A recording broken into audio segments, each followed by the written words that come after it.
ଜୟ ଜଗନ୍ନାଥ। ଆଜି ହେଉଛି 25 ଜୁଲାଇ ଶୁକ୍ରବାର। ସକାଳର ଟପ୍ କରେଣ୍ଟ ଆଫେୟାର୍ସ ଓଡ଼ିଆ ଭାଷାରେ ଓଡ଼ିଶାବାସୀ ଓଡ଼ିଶାର ଛାତ୍ରଛାତ୍ରୀମାନଙ୍କ ପାଇଁ ମୁଁ ସୂର୍ଯ୍ୟନାରାୟଣ ପାଣିଗ୍ରାହୀ ନେଇ ଆସିଛି।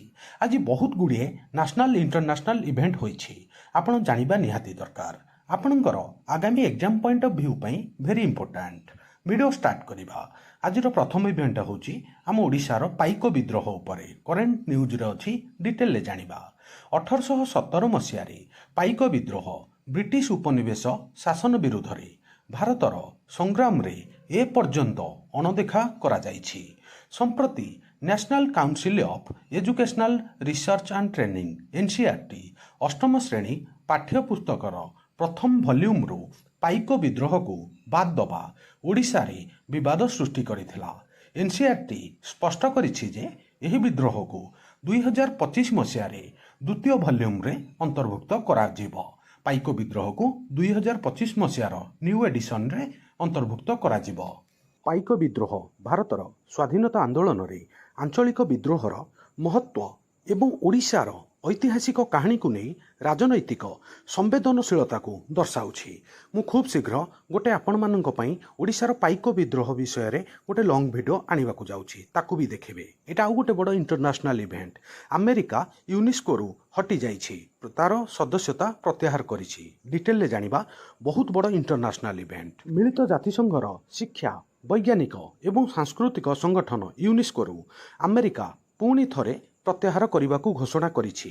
ଏହି ନିଷ୍ପତ୍ତି ବର୍ତ୍ତମାନର ପ୍ରଶାସନ ଅଧୀନରେ ବହୁପକ୍ଷୀୟ ଯୋଗଦାନରୁ ଦୂରେଇବାକୁ ଯାଉଛି। ଏହି ପଦକ୍ଷେପ ୟୁନେସ୍କୋର ନୀତିକୁ ନେଇ ଦୀର୍ଘ ଦିନ ଧରି ଆମେରିକାର ଚିନ୍ତାଧାରାକୁ ପ୍ରତିଫଳିତ କରିଛି ଏବଂ ବିଶେଷ ଭାବରେ ଚୀନ ଏବଂ ପାଲେଷ୍ଟାଇନ ସମ୍ବନ୍ଧରେ ଭୌଗୋଳିକ ରାଜନୈତିକ ପକ୍ଷପାତ ହୋଇଛି। ଆମେରିକା ଏଇଟା ପ୍ରଥମ ଥର ପାଇଁ ୟୁନେସ୍କୋର ସଦସ୍ୟତା ଛାଡ଼ିନି, ୟା ପୂର୍ବରୁ ଅନେକ ଥର କରିଛି। ଡିଟେଲରେ ଜାଣିବା। ଭୁଲ ପରିଚାଳନା ଏବଂ ଆମେରିକୀୟ ବିରୋଧୀ ପକ୍ଷପାତିତା ଦର୍ଶାଇ ଆମେରିକା ପ୍ରଥମେ 1984 ମସିହାରେ ୟୁନେସ୍କୋ ଛାଡ଼ିଥିଲା। ପରେ ସଂସ୍କାର ହେବା ପରେ 2003ରେ ପୁନର୍ବାର ୟୁନେସ୍କୋରେ ଯୋଗ ଦେଇଥିଲା। 2017 ମସିହାରେ ରାଷ୍ଟ୍ରପତି ଡୋନାଲ୍ଡ ଟ୍ରମ୍ପଙ୍କ ଅଧୀନରେ ୟୁନେସ୍କୋକୁ ଇସ୍ରାଏଲ ବିରୁଦ୍ଧରେ ପକ୍ଷପାତିତା ଏବଂ ଚୀନ ଦ୍ୱାରା ଅଯଥା ପ୍ରଭାବ ପକାଇଥିବା ଅଭିଯୋଗ କରି ଆମେରିକା ପୁଣି ଥରେ 2017 ମସିହାରେ ୟୁନେସ୍କୋର ସଦସ୍ୟତା ଛାଡ଼ିଥିଲା।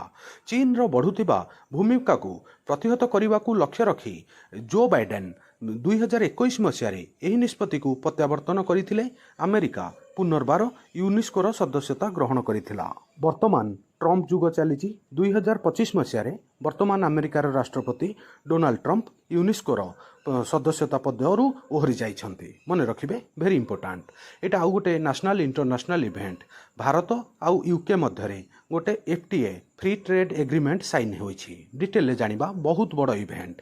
ଜୁଲାଇ 24, 2025ରେ ପ୍ରଧାନମନ୍ତ୍ରୀ ନରେନ୍ଦ୍ର ମୋଦିଙ୍କ ବ୍ରିଟେନ୍ ଗସ୍ତ ସମୟରେ ଭାରତ ଏବଂ ବ୍ରିଟେନ୍ ଏକ ଗୁରୁତ୍ୱପୂର୍ଣ୍ଣ ମୁକ୍ତ ବାଣିଜ୍ୟ ଚୁକ୍ତି FTA ଫ୍ରି ଟ୍ରେଡ୍ ଏଗ୍ରିମେଣ୍ଟ ସ୍ୱାକ୍ଷର କରିଥିଲେ। ଏହି ଚୁକ୍ତି 3 ବର୍ଷରୁ ଅଧିକ ବୁଝାମଣାର ସମାପ୍ତିକୁ ଚିହ୍ନିତ କରେ ଏବଂ ବାଣିଜ୍ୟକୁ ଯଥେଷ୍ଟ ବୃଦ୍ଧି କରିବ, ଚାକିରି ସୃଷ୍ଟି କରିବ ଏବଂ ଏକାଧିକ କ୍ଷେତ୍ରରେ ମଧ୍ୟ ରଣନୈତିକ ସମ୍ପର୍କକୁ ଗଭୀର କରିବ ବୋଲି ଆଶା କରାଯାଉଛି। ଆଜି ପର୍ଯ୍ୟନ୍ତ ଭାରତର ବିସ୍ତୃତ FTA ଏବଂ ବ୍ରେକ୍ସିଟ୍ ପରଠାରୁ ବ୍ରିଟେନର ସବୁଠାରୁ ଗୁରୁତ୍ୱପୂର୍ଣ୍ଣ ଏହା ଦ୍ୱିପାକ୍ଷିକ ସମ୍ପର୍କର ଏକ ନୂତନ ଯୁଗର ଆରମ୍ଭର ସଂକେତ ଦେଇଛି। ମନେ ରଖିବେ, ଭେରି ଇମ୍ପୋର୍ଟାଣ୍ଟ। ଏଇଟା ଆଉ ଗୋଟେ ବଡ଼ ନ୍ୟାସନାଲ୍ ଇଭେଣ୍ଟ।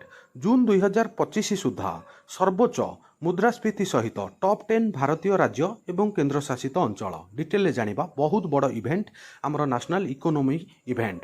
ଜୁନ୍ 2025ରେ କେତେକ ଭାରତୀୟ ରାଜ୍ୟ ଏବଂ କେନ୍ଦ୍ରଶାସିତ ଅଞ୍ଚଳରେ ଅନ୍ୟମାନଙ୍କ ତୁଳନାରେ ଅଧିକ ମୂଲ୍ୟ ବୃଦ୍ଧି ଘଟିଥିଲା।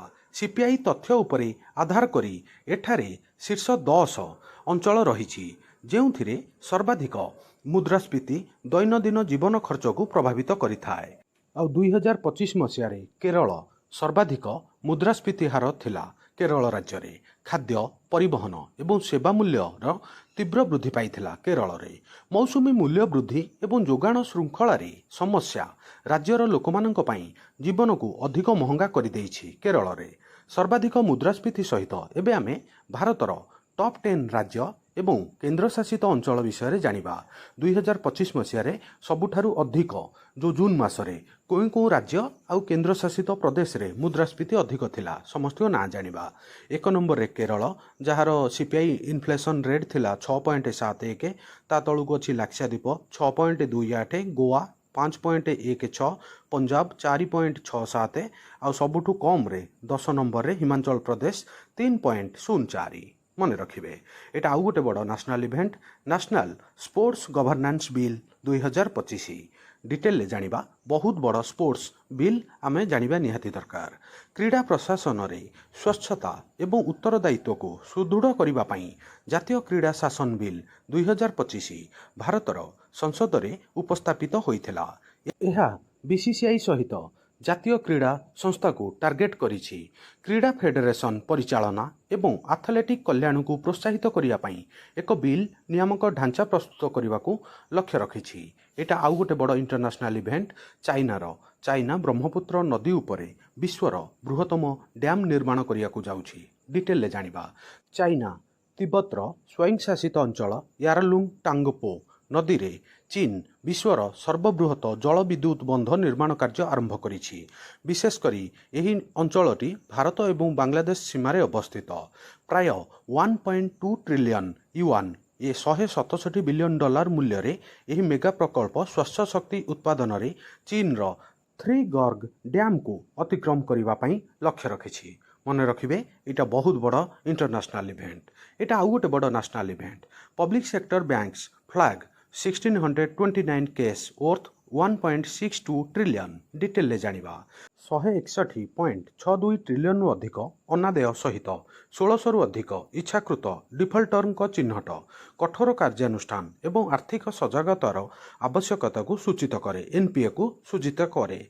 ମାର୍ଚ୍ଚ 31, 2025 ସୁଦ୍ଧା ଭାରତର ପବ୍ଲିକ୍ ସେକ୍ଟର ବ୍ୟାଙ୍କଗୁଡ଼ିକ PSBS ଇଚ୍ଛାକୃତ ଡିଫଲ୍ଟର ଭାବରେ 1629 କର୍ପୋରେଟ୍ ସଂସ୍ଥାକୁ ଫ୍ଲାଗ୍ କରିଛନ୍ତି। ଅନାଦେୟ ଦେୟ 1.62 ଟ୍ରିଲିୟନ୍ ଅଟେ। ମନେ ରଖିବେ, ଭେରି ଇମ୍ପୋର୍ଟାଣ୍ଟ। ଏଇଟା ଆଉ ଗୋଟେ ବଡ଼ ନ୍ୟାସନାଲ୍ ଡେ, ଆପଣ ଜାଣିବା ନିହାତି ଦରକାର। ଇନକମ୍ ଟ୍ୟାକ୍ସ ଡେ, ଆୟକର ଦିବସ ପ୍ରତିବର୍ଷ ଜୁଲାଇ 24ରେ ପାଳନ କରାଯାଏ। ଡିଟେଲରେ ଜାଣିବା। ପ୍ରତିବର୍ଷ 24 ଜୁଲାଇରେ ପାଳନ କରାଯାଉଥିବା ଆୟକର ଦିବସ ଦେଶର ଆର୍ଥିକ ପରିପକ୍ୱତା ଏବଂ ଡିଜିଟାଲ ପ୍ରଗତି ପାଇଁ ଶ୍ରଦ୍ଧାଞ୍ଜଳି ଅଟେ। 1860 ମସିହାରେ ଯାହା ଏକ ଉପନିବେଶକ କର ମାପ ଭାବରେ ଆରମ୍ଭ ହୋଇଥିଲା, ବ୍ରିଟିଶ ସମୟରେ ଏଇଟା ଷ୍ଟାର୍ଟ ହୋଇଥିଲା, ତାହା ବର୍ତ୍ତମାନ ଅର୍ଥନୈତିକ ଶକ୍ତି, ସମାନ ଅଭିବୃଦ୍ଧି ଏବଂ ପ୍ରଯୁକ୍ତିବିଦ୍ୟା ଦ୍ୱାରା ପରିଚାଳିତ ଶାସନର ପ୍ରତୀକରେ ପରିଗଣିତ ହୋଇଛି।